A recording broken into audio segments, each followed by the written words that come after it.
Hello and welcome to Money's Best Friend. I'm Vivek Law. Over the past few weeks, we have been talking about various asset classes like equity, insurance, gold and real estate.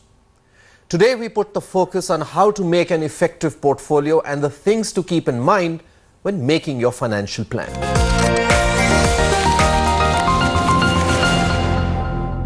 A large portion of our salary goes in paying EMI and the rest is eaten away by high inflation rates. At the end of the day, if we have some amount of money, even then we don't know where to invest, and the result of which we get is nothing at the end. Today in Money's Best Friend, we will tell you the formula of investing through different options and how you can save your money from your monthly income in a better way. First up, let's have a quick look at 10 steps of financial planning that one should always follow. The first step that one should look for before investment is always identify your goals. Before you start investing, always ask, what do you want to save for? Is it for your retirement? Is it for buying a house? For example, if you're young and want to save for retirement, a large portion of your savings should go in equities. Make a budget. You should have an estimate of how much do you spend every month. The best way is to prepare an Excel sheet and list down all your monthly expenses. Start early. Starting early has many advantages. The more you delay, the more you will have to save per month. One should understand the power of compounding. Create an emergency fund. Emergencies such as loss of job or an accident come unannounced. The thumb rule says that you should set aside at least 6 months of your take-home salary as an emergency fund. You can put some portion in savings account linked to fixed deposits or liquid funds. Diversify your portfolio. Do not invest all your money in one basket. The rule of the thumb says your investment in equity should be 100 minus your age. So, if you're 40, investment in equities should be around 60%. One should always save for retirement. Start saving as early as possible for retirement. Never withdraw from EPF unless it is very important. Open a PPF account. Also invest in equities to benefit from long-term investing.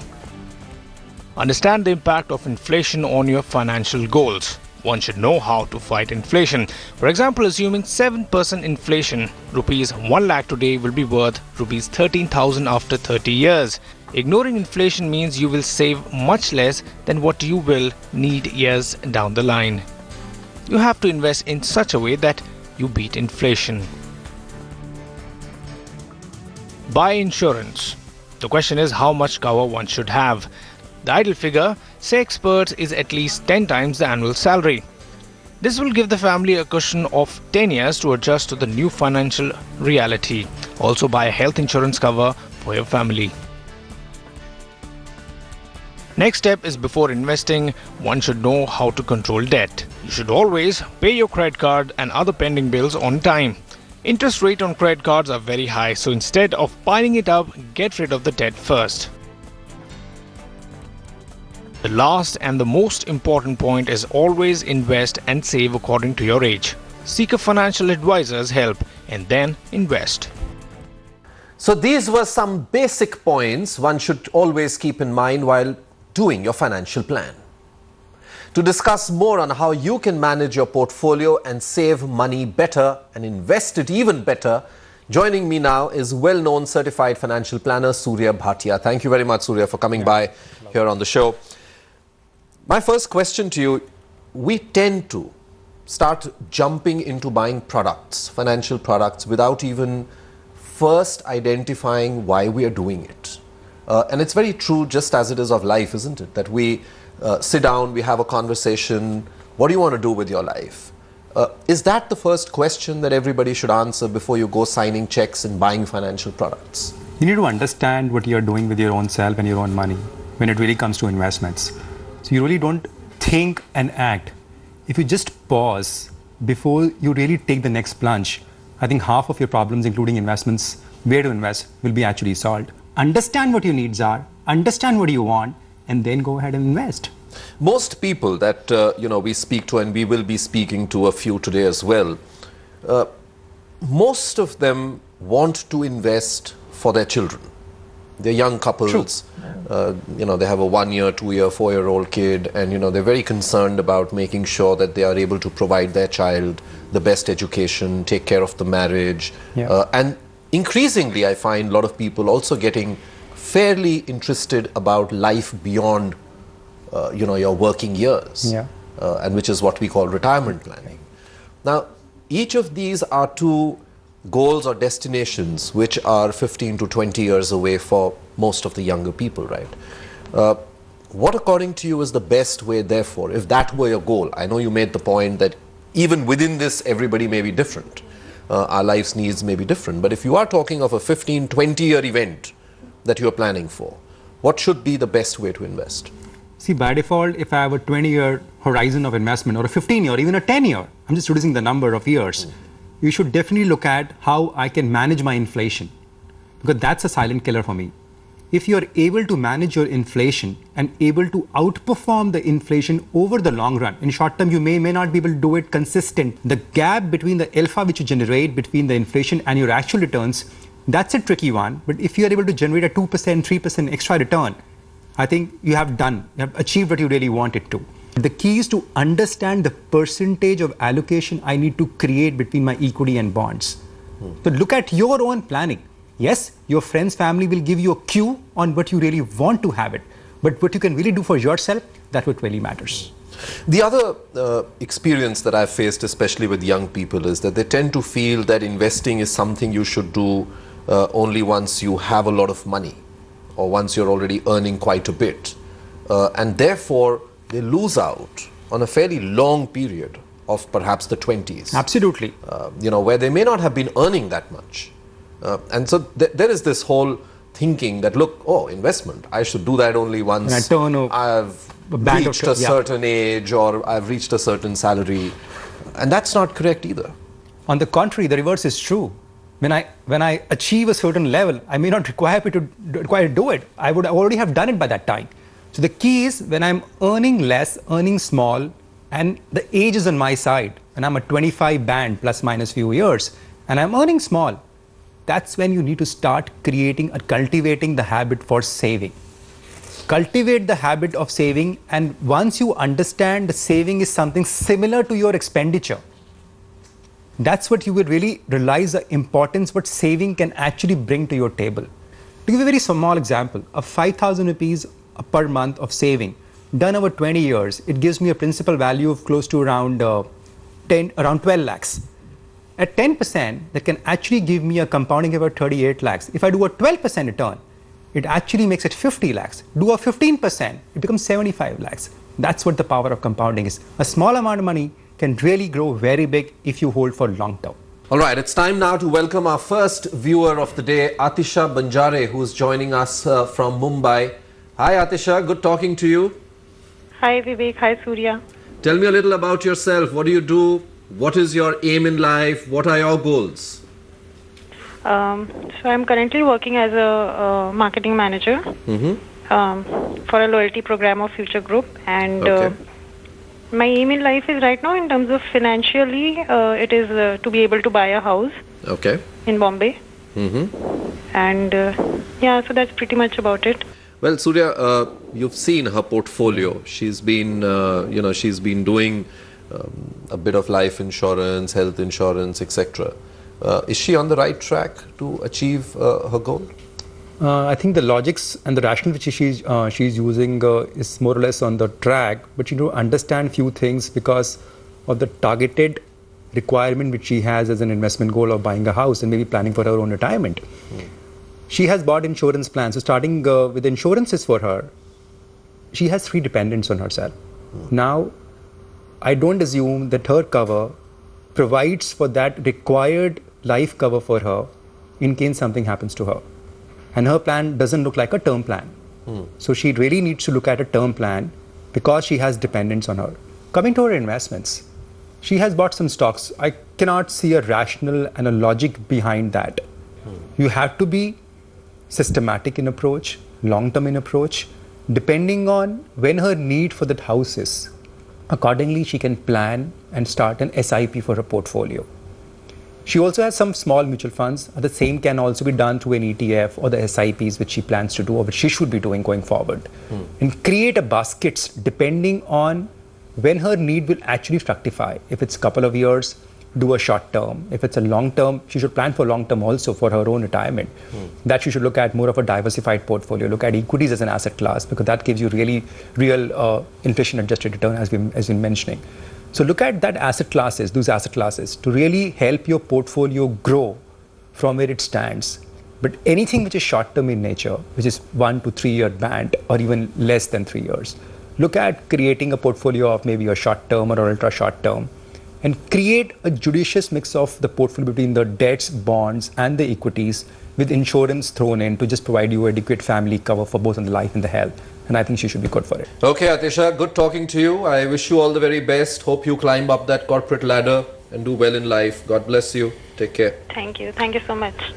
All right, we're talking about financial planning. Joining me now is Ambika Saxena. She's from Noida. She has a question. And of course, with me is Surya Bhatia, well-known financial planner, who's going to answer her questions and give her the correct advice. Ambika, tell me a little about yourself. You're a businesswoman. What business are you doing? Yes. So I have just ventured out like a couple of months back, and we have a magazine. It's a All India Real Estate magazine.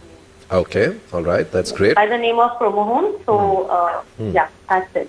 You seem to love gold, don't you? Yes, I seem to buy gold. Absolutely. You know, so since childhood only, we have been hearing that invest in gold and you'll get good returns. But it seems times are changing now.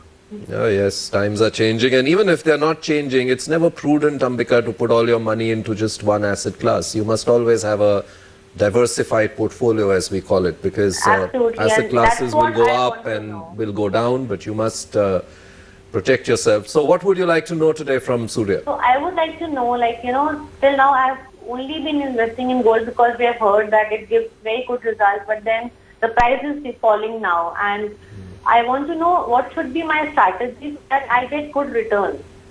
And why do you want good returns? What is your goal in life? So my goal is I would want to invest in my own business. Okay.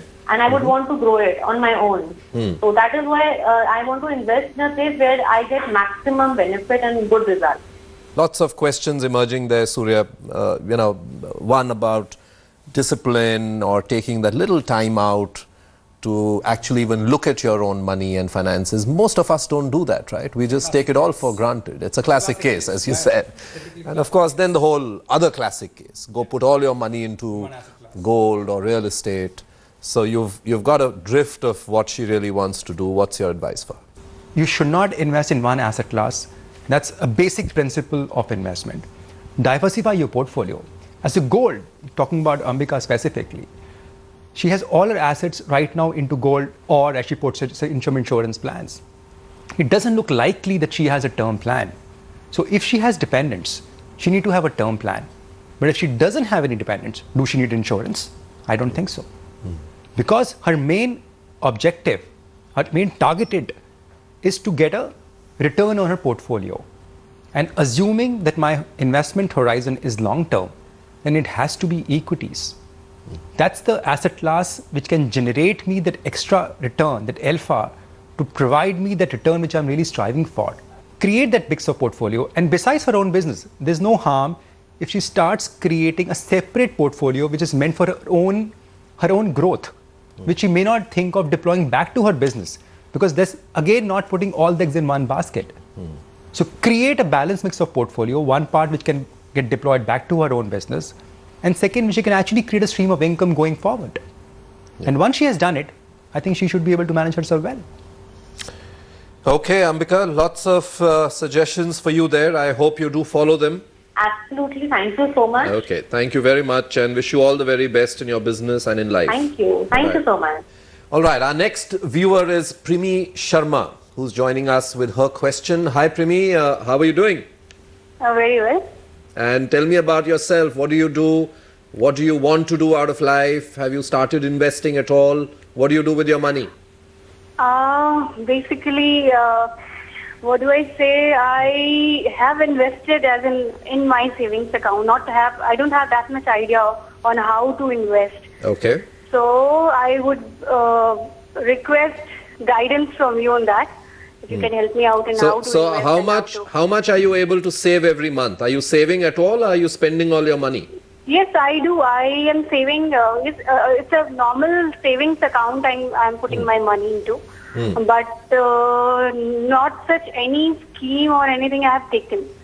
No, that's all right. But are you, if you're earning a certain amount, are you able to save? How much are you able to save every month? 20 to 25,000 I'm able to save. And you put all of that in a savings account? In a savings account, yes. I am doing that. Okay, all right. Yeah. So you do realize that when you put your money in a savings account, given the inflation, given the taxation, you're actually losing your money. Yes, so I was looking for any guidance. No, we'll give you all the guidance, but I'm just telling you that you need to stop putting all your money in a savings account because it's depleting your money, you're losing your money. All right? Okay. So listen into what Surya has to tell you. It's very good that you have started thinking about your money at this age. You have a decent amount of savings. If you're saving 25,000 a month, that's a very good amount to start off with, Surya.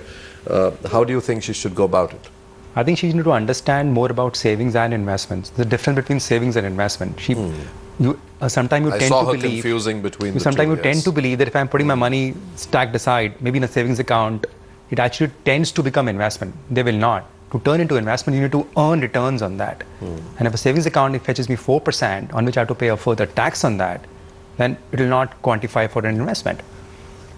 At the same time, she has a good potential of savings, which she's already putting aside into her savings account for the 25,000 rupees.